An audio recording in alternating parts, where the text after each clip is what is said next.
आशा करता हूँ अच्छे ही होंगे। मेरा वीडियो हो सकता है बहुत सारे मेरे पुराने बच्चे देख रहे हैं, काफ़ी दिनों बाद उनसे जो है रूबरू हो रहा हूँ। आज ये मेरा पहला जो है वो वीडियो है यूट्यूब पर और पहले लेसन के साथ शुरू कर रहा हूँ, ठोस अवस्था के साथ। देखिए, हम जब केमिस्ट्री पढ़ते हैं तो क्या होता है कि बहुत सारे बच्चे 10th तक जब पढ़ते हैं तो उनको केमिस्ट्री में बहुत इंटरेस्ट नहीं आता है, क्योंकि वो रटते चीज़ों को चले आते हैं। और अगर हम उस चीज़ को समझें, उन चीज़ों को अच्छे से पढ़ें, उन चीज़ों को जानें, तो फिर केमिस्ट्री बहुत मज़ा आती, फिर पढ़ने में भी अच्छा लगता है। और मेरी कोशिश यही रही कि आपको इंटरेस्ट आए, आपको मज़ा आए और ऐसी केमिस्ट्री आप पढ़िए। तो जो है सबसे पहला जो टॉपिक जो शुरू कर रहा हूँ वो जो लेसन है वो ठोस अवस्था, और पहला टॉपिक है ठोस अवस्था। देखिए, ठोस अवस्था है क्या? आप अपने लाइफ, अपने आसपास की चीज़ों में बहुत सारी चीज़ें ठोस देखते हो। हाँ, कमरे में देख रहे हो, पंखा है वो ठोस है, चेयर है वो भी ठोस है, बेड है वो भी ठोस है। सारी चीज़ें क्या है? ठोस है। वो पिघल तो है नहीं रही। ऐसा तो नहीं कि चेयर पिघल रही है, पंखा पिघल रहा है। हाँ, आप देख रहे हो। तो ये चीज़ें पिघल नहीं रही। क्यों नहीं पिघल रही हैं? क्योंकि इनका जो गलनांक है वो कमरे के ताप से ज़्यादा है। अब जब इनका गलनांक कमरे के ताप से ज़्यादा इसलिए पिघल नहीं रही, तो हमारी परिभाषा बन गई यहीं पर। क्या परिभाषा बन गई? कि वे पदार्थ जिनका गलनांक, यानी कि जो परिभाषा निकल करके आई कि वायुमंडलीय दाब के अधीन यदि किसी पदार्थ का गलनांक कमरे के ताप से उच्च है, वायुमंडलीय दाब के अधीन यदि किसी पदार्थ का गलनांक कमरे के ताप से उच्च है तो ये पदार्थ की ठोस अवस्था है। ये डिफिनेशन बन गई कि वायुमंडलीय दाब के अधीन यदि किसी भी पदार्थ का गलनांक, जो भी पदार्थ है उसका जो गलनांक अगर वो कमरे के ताप से उच्च है तो पदार्थ की ठोस अवस्था है, तभी उनको ठोस रूप में दिखेगा। तो ये हमारी डिफिनेशन हो गई ठोस अवस्था की, कि वायुमंडलीय दाब के अधीन यदि किसी पदार्थ का गलनांक कमरे के ताप से अधिक है तो पदार्थ की ठोस अवस्था है। अब बात करते हैं कि ठोस अवस्था में पदार्थ के, जो भी पदार्थ उसके गुण क्या है। तो गुण में पहला हो गया, जो ठोस होते हैं वो दृढ़ होते हैं। ठोस दृढ़ होते हैं। थोड़ा मेरी राइटिंग भी सही नहीं है। देखो, ठोस दृढ़ होते हैं। दृढ़ होने का मतलब क्या है कि क्यों दृढ़ होते हैं? क्योंकि उनमें जो घटक कण होते हैं ना वो बहुत पास पास होते हैं, वो कस के पकड़े होते हैं एक दूसरे को, उनमें कोई मूवमेंट नहीं हो पाता है ना, ऐसे फिसल तक भी नहीं पाते। द्रव में तो ऐसे फिसलते हैं, इसलिए तरलता आ जाती है। आ रहा होगा समझ में? यहाँ पे कोई मूवमेंट नहीं। जैसे तुम्हारे पापा तुम्हारे बगल में बैठ गए तो अब तुमको कस के पकड़े, उनके बीच में एक अट्रैक्शन फोर्स काम कर रहा है, तो तुम्हारा कोई मूवमेंट नहीं हो रहा, तुम चुपचाप बैठे हुए हो। तो ये इस वजह से जो अट्रैक्शन फोर्स है बहुत हाइयर है, इस वजह से वो आकर्षण बल बहुत ज्यादा है, इस वजह से वो टाइटली बाउंड है, बैठे हुए हैं बगल बगल। तो सब बहुत सटे सटे सटे बैठे हैं, आकर्षण बल काम कर रहा है, इसलिए ठोस क्या होते हैं? दृढ़ होते हैं। एक चीज। दूसरा पॉइंट देखिए, अब जब पिताजी तुम्हारे बगल में बैठे हैं, तुमको जाने ही नहीं दे रहे हैं, तुम जितने भाई हो सब उन्हीं के बगल बगल बैठे हो, तो जब उसमें से कोई भाई नहीं जा रहा तो वॉल्यूम में कोई चेंज नहीं आएगा। अब अगर उसमें से कोई निकल करके चला गया होता तो वॉल्यूम में चेंज आता, आयतन में चेंज आता, लेकिन अब वो कोई इसमें से जा नहीं पा रहा, वो पकड़ा हुआ कस के, तो वहां पे वॉल्यूम में भी कोई चिन्ह है, और जो आकार है वो भी नहीं बदलेगा। तो इस वजह से इनका आकार और आयतन भी क्या होगा? निश्चित होगा। इनका आकार और आयतन निश्चित होता है। ठीक है, दो चीजें मेरी समझ में आ गई हैं। अब जब वो फोर्स इतना ज्यादा है कि वो आपके फादर आपको कस के पकड़े हुए, तो आपका मूवमेंट हो नहीं पा रहा, तो तरलता का भी गुण नहीं होगा। यानी अब यहाँ पे जो कण है वो अगर वो फिसलता है एक दूसरे पर, इतना भी होता कि इतनी भी दूरी होती को फिसल सकता, तब तो तरलता आ जाती। लेकिन वो बस बैठा है, बैठे रहो यही बगल बगल बगल, ऐसे पिताजी लेके बैठे हुए हैं, तुम इधर बैठो, तुम इधर, ऐसे सबको बैठा रखा है, किसी को इधर उधर जाने नहीं दे रहा। तो अब क्या होगा कि यहाँ पे तरलता का गुण नहीं पाया जाएगा, इनमें तरलता का गुण नहीं पाया, लिक्विडिटी का कैरेक्टर नहीं होता है, इनमें तरलता का गुण नहीं होता है। ठीक है, चौथा पॉइंट, जाहिर सी बात है अगर पिताजी पास में बैठे हैं तो तुमको जाने नहीं दे रहे हैं, कस के पकड़ रखा है आपके फादर ने आपको, तो आपको उनसे अलग करने के लिए माता जी की ताकत की जरूरत होगी, वो आएंगी, है? यानी कि उनको अलग, आपको अलग करने के लिए ऊर्जा देनी पड़ेगी। तब आपका कंपन बढ़ेगा, वाइब्रेशन बढ़ेगा, फिर आपके बीच की दूरी बढ़ेगी, तब आप सॉलिड से लिक्विड में कन्वर्ट हो जाओगे, मेल्ट हो जाओगे। तो वहां पर अलग करने के लिए आपको ज्यादा ऊर्जा की जरूरत होगी, इसलिए इनका गलनांक क्वथनांक उच्च होता है। इनका गलनांक क्वथनांक उच्च होता है। रट लेना किसी चीज का हल नहीं है, उन चीजों को समझना चाहिए। आप ठोस अवस्था की परिभाषा आप समझ गए कि वायुमंडलीय दाब के अधीन अगर किसी भी पदार्थ का गलनांक उच्च है, कमरे के ताप से क्या है, उच्च है, तो वो पदार्थ की ठोस अवस्था है। वायुमंडलीय दाब के अधीन किसी पदार्थ का गलनांक कमरे के ताप से उच्च है तो पदार्थ की ठोस अवस्था है। ठोस कैसे होते हैं? दृढ़ होते हैं, इनका आकार और आयतन निश्चित होता है, इनमें तरलता का गुण नहीं होता और इनका क्वथनांक गलनांक उच्च होता है। यहाँ तक मेरी बात क्लियर हो गई होगी और सबके रीजन भी क्लियर हो गए होंगे। तो यहाँ कुल मिला के वो जो इनके बीच में लगने वाला आकर्षण बल है, वही आकर्षण बल मेन कारण है जिसकी वजह से ये दृढ़ भी है, इनका आकार आयतन निश्चित भी है, इनमें तरलता का भी गुण इसी वजह से नहीं है और इनका क्वथनांक गलनांक भी क्या है, उच्च है। तो यहाँ तक मेरी बात सबको समझ में आई हो। अब बात करते हैं ठोस के प्रकार की। चलो इसको मैं मिटा देता हूँ।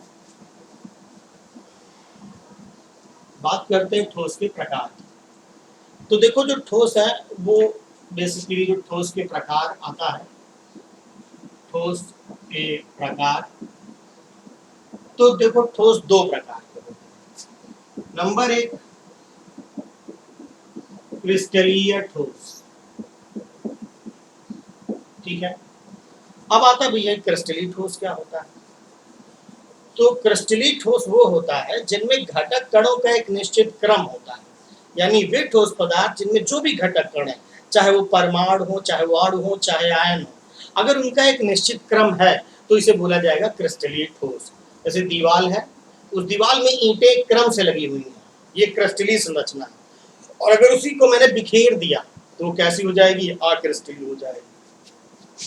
तो क्रिस्टलीय ठोस की क्या परिभाषा हुई कि वे ठोस पदार्थ जिनमें घटक कणों का एक निश्चित क्रम होता है, यानी एक रेगुलर पैटर्न होता है, यानी उसमें जो भी घटक कण होंगे वो एक निश्चित क्रम में होंगे। जैसे यहाँ देख रहे हो, अब देखो एक सफेद एक काला ऐसे मैंने बनाया है ना, तो देखो ये तो एक रेगुलर पैटर्न देखने को तुमको मिल रहा है। क्या रेगुलर पैटर्न देखने को मिल रहा है? वे ठोस पदार्थ जिनमें घटक कणों का एक निश्चित क्रम होता है वो कहलाते हैं क्रिस्टलीय ठोस पदार्थ। और अगर यही क्रम निश्चित ना हो तो वही क्या कहलाएगा, आकृष्ट। तो क्रिस्टलीय समझ गए, सबको आया होगा समझ में। वे ठोस पदार्थ जिनमें घटक कणों का एक निश्चित क्रम होता है क्रिस्टलीय ठोस पदार्थ कहलाते हैं, ये क्रिस्टलीय ठोस होता है। अब इसी से मैं पहले आपको अक्रिस्टलीय भी बता दूं। अब देखो अक्रिस्टलीय ठोस क्या होता है? वे ठोस पदार्थ जिनमें घटक कणों का कोई नहीं, दीवार गिरा दी, मान लो दीवार गिरा दी, दीवार बिखर गई, ईंटें उठे इधर उधर बिखर गई, तो वो क्या हो गया, अक्रिस्टलीय हो गया।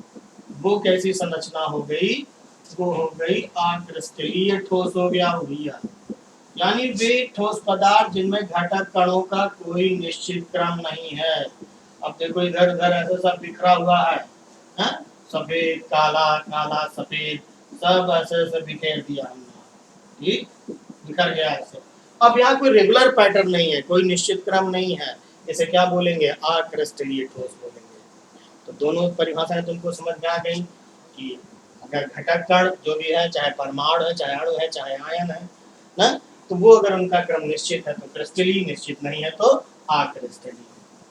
अब देखो आते हैं कि ये जो क्रिस्टलीय और अक्रिस्टलीय है इनमें अंतर क्या है, ठीक है, क्या क्या इनके गुणधर्म में क्या क्या अंतर है। तो एक साइड हमने लिखा क्रिस्टलीय ठोस और एक तरफ हमने लिखा अक्रिस्टलीय ठोस।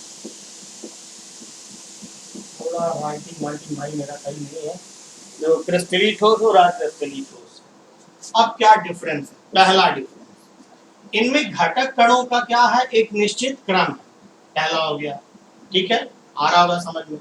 इनमें घटक कणों का एक निश्चित क्रम है, ये भैया क्रम बना दिया, चलो ये घटक कणों का निश्चित क्रम है।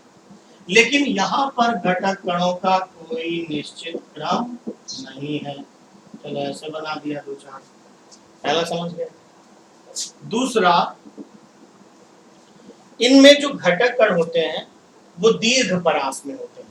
दीर्घ परास का मतलब ये जो अरेंजमेंट है, इनमें घटक कण एक दीर्घ परास में होते हैं, लॉन्ग रेंज ऑर्डर होता है उनका घटक कणों का, और इनमें लघु परास होता है, ये 1 ये 2 है, इनमें लघु परास में होता है। अब बात आती है दीर्घ परास लघु परास क्या होता है। तो इनमें घटक कण दीर्घ परास में स्थित है, मतलब ये जो घटक कण है, ये जो अरेंजमेंट है, ये आपको पूरे क्रिस्टल में ऐसे दिखने वाला है, एक जैसा प्रॉपर ये अरेंजमेंट ऐसे दिखने वाला है। लेकिन यहाँ पर कहीं कहीं पर क्या होगा कि अरेंजमेंट जो है वो एक क्रम से दिखेगा, फिर ऐसे सब बिखरा बिखरा दिखेगा। इनमें कहीं कहीं पर जो अरेंजमेंट होता है वो एक रेगुलर पैटर्न में होता है और बाकी सब जगह बिखरा बिखरा जैसा होता है। इनमें जो घटक कणों का अरेंजमेंट होता है वो दीर्घ परास में होता है, पूरे पूरे होल क्रिस्टल में वैसा ही होता है। इन्हें पूरे होल क्रिस्टल में सब बिखरा बिखरा होता है, कहीं कहीं पर उनका रेगुलर अरेंजमेंट दिखाई पड़ता है, ये होता है लघु परास का मतलब। तीसरा थर्ड पॉइंट ध्यान दीजिएगा, ये जो क्रिस्टलीय ठोस होते हैं ये आपके विषम दैसिक होते हैं, विषम दैसिक। और ये कैसे होंगे, ऐसी बात है समदैसिक उल्टा होगा इसका, समदैसिक। अब सवाल उठता है कि ये विषम दैसिक समदैसिक क्या है। तो विषम दैसिक का मतलब है कि वे ठोस पदार्थ जिनके सभी दिशाओं सभी एंगल से एक्स वाई जेड एक्सिस की बात कर रहे हैं, अगर उनकी सभी दिशाओं से आप देखिए, सभी एंगल से उनका देखिए, उनके भौतिक अगर गुणधर्म समान नहीं है, जैसे अपवर्तनांक हो गया या उसमें चालकता हो गई, अगर ये सारी चीजें सभी दिशाओं से समान नहीं, दूसरे बोलते हैं विषम दैसिक। कैसे समान नहीं, इस चीज को जरा समझना। जैसे मैं यहाँ पे ऐसे बना रहा हूँ, ये सफेद बाल एक काली बाल ऐसे, क्योंकि क्रिस्टली में एक रेगुलर पैटर्न है, तो मैं अपनी बात समझाने के लिए देखो ऐसे बना रहा हूँ। थोड़ा ध्यान दोगे तो मेरी बातें बहुत अच्छे से समझ में आएंगी। अब आप यहाँ ऐसे देख रहे हो, मैंने इसका चलो अरेंजमेंट कर दिया, ठीक है, काला सफेद काला काला कौवा सफेद बगला बैठा दिया, ठीक है। अब जरा एक चीज ध्यान दो, अगर मैं ऐसे चलता हूँ तो काला सफेद ऐसे करके मिलेगा, ऐसे चलता हूँ तो काला सफेद करके मिलेगा। लेकिन अगर मैं ऐसे ऐसे आ जाऊँ तो सफेद सफेद सफेद काला काला काला ऐसे करके मिला, यानी इस एंगल से जो गुणधर्म है, इस एंगल से और इस एंगल से गुणधर्म क्या हो जाएगा, अलग हो जाएगा। यानी हर एंगल से इसके जो गुणधर्म होंगे वो समान नहीं होंगे, तो ये विषम दैसिक हो जाएगा। लेकिन यहाँ क्या था, यहाँ तो हर तरफ बिखरा हुआ है, ऐसे ऐसे बिखरा हुआ है, काला काला काला काला सफेद। तो तुम कहीं भी जाओगे, तुम किधर भी लाइन खींच दो उठा करके, तुम चाहे X axis Y axis Z axis कहीं भी जाओगे, हर तरफ तुमको काले सफेद वाले मिलने हैं। वहां पे बात मेरी समझ में आ रही होगी। तो कहीं भी जाते हो तुमको काला सफेद मिलना है। तो इनके सभी दिशाओं से भौतिक गुणधर्म क्या होंगे, समान होंगे। कौन से भौतिक गुण, जैसे उसमें चालकता हो गई, जैसे अपवर्तनांक हो गया, तो ये सारे सब समान। चौथा पॉइंट आता है, ये सत्य ठोस है, ट्रू सॉलिड। लेकिन ये छद्म ठोस है। ये कैसे ठोस है, ये छद्म ठोस है, छद्म स्यूडो। कैसे छद्म ठोस है, रबर देखते हो, रबर खींचो तो क्या हो जाती है, बढ़ जाती है, जबकि सॉलिड को दृढ़ होना चाहिए। प्लास्टिक मुड़ जाती है। तो किस टाइप के ठोस है, ये छद्म ठोस है। ये जो आपके जो रबर है, जो प्लास्टिक है, वो अक्रिस्टलीय ठोस है। कैसे ठोस है, अक्रिस्टलीय ठोस है। और ये छद्म ठोस है, दिखते तो ठोस है ना, लेकिन खींचने पे बढ़ जाते हैं, मुड़ जाते हैं, तो छद्म ठोस है। कैसे, जैसे रबर हो गया, जैसे प्लास्टिक हो गया। देखो भाई, मेरा पहला वीडियो है, थोड़ा बहुत जैसे दिक्कत होगी समझना इन चीज़ों को, धीरे धीरे चीज़ें सही होंगी। तो ये सत्य ठोस है। अब उसके बाद देखिए,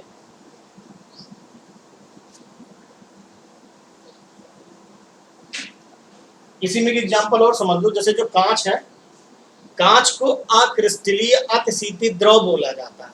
कांच एक अक्रिस्टलीय अतिशीतित क्या है, द्रव है, ध्यान समझना। कांच अक्रिस्टलीय अतिशीतित द्रव है, सुपरकूल्ड लिक्विड है। क्यों, क्योंकि जो खिड़कियों में कांच होते हैं ना, वो ऐसे नीचे आके कुछ टाइम के बाद मोटे हो जाते हैं। तो कांच तो है तो ठोस दिखने में, आप ठोस देख रहे हो, उसको देख तो आपको ठोस रहा है, लेकिन वो समय के साथ धीरे धीरे बह करके नीचे आके मोटा हो जा रहा है। तो अगर वो चीज तली पे आके मोटी हो जा रही है, इसका मतलब उसमें तरलता का कैरेक्टर है। बस ये कि वो एक तरीके से समझो सुपर कूल्ड है, बहुत ठंडा किया हुआ है, इसलिए वो जो मूवमेंट है उनके पार्टिकल्स का वो बहुत स्लो है, वो धीरे धीरे मूव करके नीचे आ रहा है। और इससे कुछ टाइम, काफी टाइम के बाद क्या होता है कि वो तली में आकर के मोटा हो जाता है और खिड़की में लगातार खट खट खट खट हिलने लगता है। तो ये चीजें आपको समझनी है कि कांच एक अक्रिस्टलीय अतिशीतित द्रव है, वो आपका एक ठोस नहीं है, वो एक सुपर कूल्ड लिक्विड है।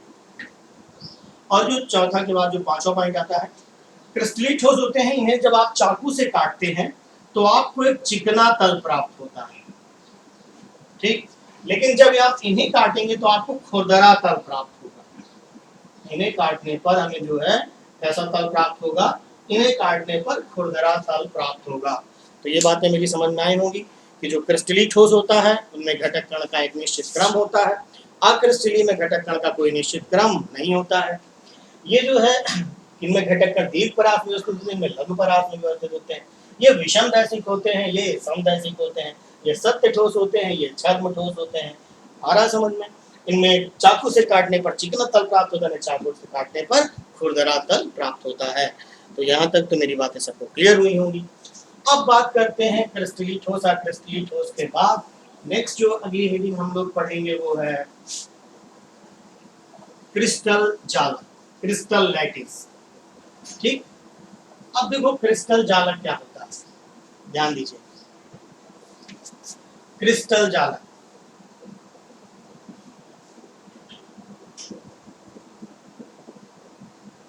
किसी क्रिस्टल में जो भी घटक कण है, अगर आप इनको 3D में अरेंज कर दिया तो उसे बोलते हैं क्रिस्टल जालक, यानी 3 डायमेंशन में अरेंज कर दिया, उसको एक्स एक्सिस पे दिखाया, वाई पे दिखाया, जेड पे दिखाया। अगर इस तरीके से आप दिखा देते तो उसी को आप क्या बोलते हो, क्रिस्टल जालक बोलते हो। जब यानी हमारी क्या डिफिनेशन बनी कि किसी भी क्रिस्टल में उपस्थित घटक कणों की त्रिविमीय व्यवस्था ही क्रिस्टल जालक कहलाती है। किसी भी क्रिस्टल में उपस्थित घटक कणों की त्रिविमीय व्यवस्था ही क्रिस्टल जालक कहलाती है। ये जो डिफिनेशन बता रहा हूँ उसका मतलब क्या समझना, मैं एक स्ट्रक्चर बना के अपनी बात समझा रहा हूँ। ये मैं एक 3 डायमेंशनल स्ट्रक्चर फॉर्म कर रहा हूँ, ध्यान दीजिएगा। ऐसे समझते भी चलिए कैसे बनाओगे। पहले एक ऐसे बना लो, एक वर्ग बना लो, फिर एक वर्ग और ऐसे बना लो, ये ऐसे देखो दूसरा वर्ग बन गया। अब ये जो नीचे वाला वर्ग है उसको 4 भाग में ऐसे डिवाइड कर दो, क्योंकि बच्चों को थोड़ा बनाने में कठिनाई होती है, इसलिए ऐसे जैसे मैं बना रहा हूँ ऐसे सीख जाओ। अब ऐसे बांट दिया, बांटने के बाद अब इनको ऐसे मिला दो। पहले आप ये देखो, ये मैंने मिला दिया, समझ में आ रहा होगा। अब इसके बाद इसको मैं डिवाइड कर देता हूँ ऐसे बीच बीच से, जितनी पट्टियां देख रहे हैं सबको ऐसे बीच बीच से डिवाइड कर दो। इधर वाली भी जो पट्टी ऊर्ध्वाधर पट्टी, इसको भी डिवाइड कर दो, इस वाली ऊर्ध्वाधर पट्टी को भी डिवाइड कर दो, इस वाली ऊर्ध्वाधर पट्टी को भी डिवाइड कर दो। 8 बक्स तैयार हो गए, है ना। अब मान लो यहाँ पे कोई घटक कण ए है, तो यहाँ पे कोई घटक कण बी है, तो इस तरह आपने ए बी का ऐसे अरेंजमेंट कर रखा है। चलो देखो, ऐसे कार्नर पर हमने दिखा दिया कि ए है ये, ठीक है, ये ए है और ये क्या है, बी है।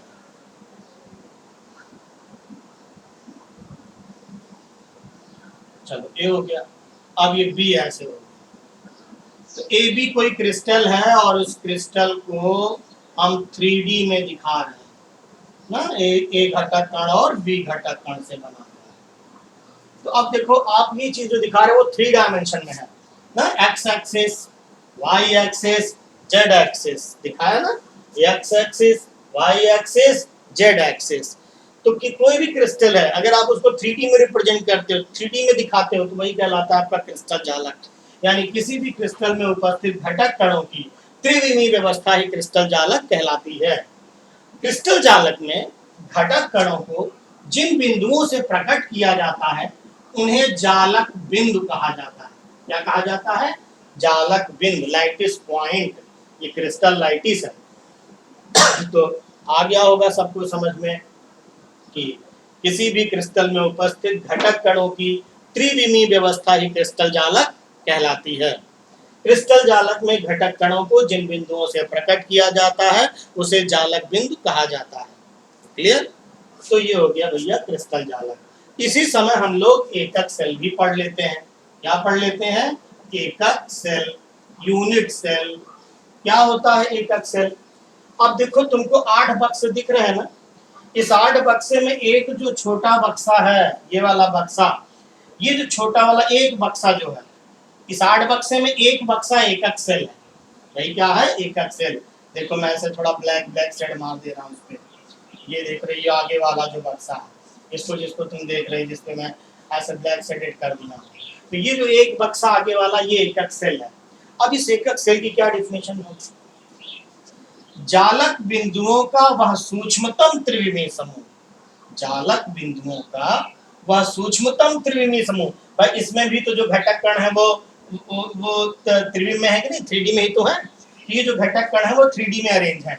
तो जालक बिंदुओं का, ये सब जालक बिंदु हैं, जालक बिंदुओं का वह सूक्ष्मतम त्रिविमीय समूह, छोटा सा त्रिविमीय समूह है जिसकी बार बार पुनरावृत्ति से, 8 बार देखो पुनरावृत्ति हुई, जिसकी बार बार पुनरावृत्ति से संपूर्ण क्रिस्टल जालक का निर्माण होता है, एकक सेल कहलाता है। यानी जो हमारा दीवाल है घर का वो क्रिस्टल जालक है। वो क्या है? क्रिस्टल जालक है, 3D में है, एक्स एक्सिस, वाई एक्सिस और जेड, ऊंचाई गहराई मोटाई सब है उसके अंदर। एल बी एच आ रहा है ना समझ में? तो एक्स वाई जेड तीनों एक्सिस है, सबको आ रहा है। एक जो ईंट है वो एकक सेल है, वही ईंट बार बार रिपीट हो रही है और उसके बार बार रिपीट होने से ही पूरे क्रिस्टल जालक का क्या हो रहा है? निर्माण हो रहा है। तो जो हमारा जो एक ईंट है वो जालक बिंदुओं का एक छोटा सा त्रिविमीय समूह है। वो जालक बिंदुओं का क्या है? एक छोटा सा त्रिविमीय समूह है और उसी के बार बार पुनरावृत्ति से ही संपूर्ण क्रिस्टल जालक का क्या हुआ है? निर्माण हुआ है। तो आगे की मेरी बात समझ में कि कोई भी क्रिस्टल है उसमें जो भी घटक कण है उन घटक कणों की त्रिविमीय व्यवस्था क्रिस्टल जालक कहलाती है। इन घटक कणों को जिन बिंदुओं से प्रकट किया जाता है उसे जालक बिंदु कहा जाता है। समझ में आया? एकक सेल क्या होता है? जालक बिंदुओं का एक छोटा सा त्रिविमीय समूह होता है, एक ईंट होता है जिसकी बार बार पुनरावृत्ति से ही संपूर्ण क्रिस्टल जालक का निर्माण होता है, उसे बोलते हैं एकक सेल। सबको आया होगा समझ में? अब इस एकक सेल के बाद जो आगे हम पढ़ते हैं वो है एकक सेल के प्रकार। तो देखो एकक सेल के प्रकार क्या होता है भैया, ध्यान देना, बहुत आसान है। अब उस एकक सेल के प्रकार में अलग अलग है। सबसे पहला है सरल घनी एकक सेल। सरल घनी एकक सेल। अब ये सरल घनी एकक सेल क्या होता है? वह एकक सेल जिनमें, देखो ये एक एकक सेल है, वह एकक सेल जिनमें घटक कण केवल कोनों पर स्थित होते हैं। केवल कहाँ स्थित होते हैं? थोड़ा देखो मेरे पढ़ाने की स्पीड तेज है लेकिन तुमको मेरी बातें समझ में आएंगी अगर तुम मेरे साथ अच्छे से चीजों को सुनोगे और अच्छे से समझोगे। कोर्स भी मेरा अच्छे से बढ़ेगा और चीजें भी तुमको बहुत अच्छे से क्लियर होंगी। तो देखो सरल घनी एकक सेल क्या होता है? वह एकक सेल जिनमें घटक कण केवल कहाँ स्थित होते हैं? कोनों पर स्थित होते हैं। ये देखो ये कॉर्नर पर है ना, कहाँ स्थित है? कॉर्नर पर, कोनों पर स्थित होते हैं, उसे बोला जाता है सरल घनी एकक सेल। वह एकक सेल जिनमें घटक कण केवल कहाँ होते हैं? कोनों पर होते हैं, उसे बोलते हैं सरल घनी एकक सेल। अब देखो दूसरा आता है सरल घनी एकक सेल के बाद अंतः केंद्रित एकक सेल। अंतः केंद्रित एकक सेल, अंतः केंद्रित एकक सेल। अब देखो अंतः केंद्रित एकक सेल क्या होता है? ये लो भैया एक बन गया, यूनिट सेल बन गया, एकक सेल बन गया। अब इस एकक सेल में घटक कण कहाँ है? कोनों पर है और एक केंद्र में भी है। समझ में आया? इसे बोलेंगे अंतः केंद्रित एकक सेल, यानी वह एकक सेल जिनमें घटक कण कोनों पर स्थित होते हैं और एक घटक कण एकक सेल के केंद्र में भी स्थित होता है, उसे बोला जाता है अंतः केंद्रित एकक सेल। आ गया होगा समझ में? अब देखो अंतः केंद्रित के बाद फलक केंद्रित, फलक केंद्रित एकक सेल। देखो एक घन में कितने फलक होते हैं? 6 फलक होते हैं। ऊपर एक है, ऊपर छत, नीचे फर्श है, इधर भी दीवार, इधर भी दीवार, दाएं बाएं आजू बाजू सब दीवार ही। कितने दीवार हो गई? 4 दीवार हो गई एक कमरे में, 1 2 3 4 दीवार और ऊपर एक छत, नीचे फर्श, कुल मिला के 6 फलक हुए कि नहीं हुए? तो देखो एक घन में 6 फलक होते हैं।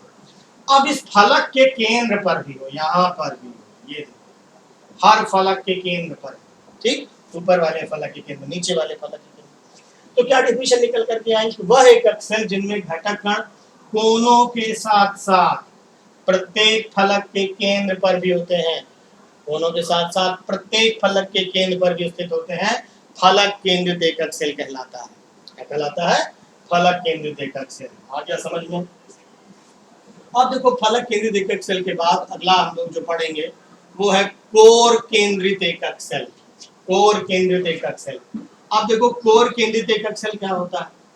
कोर समझते हो ना? कोर नहीं समझते तो मैं समझा रहा हूँ।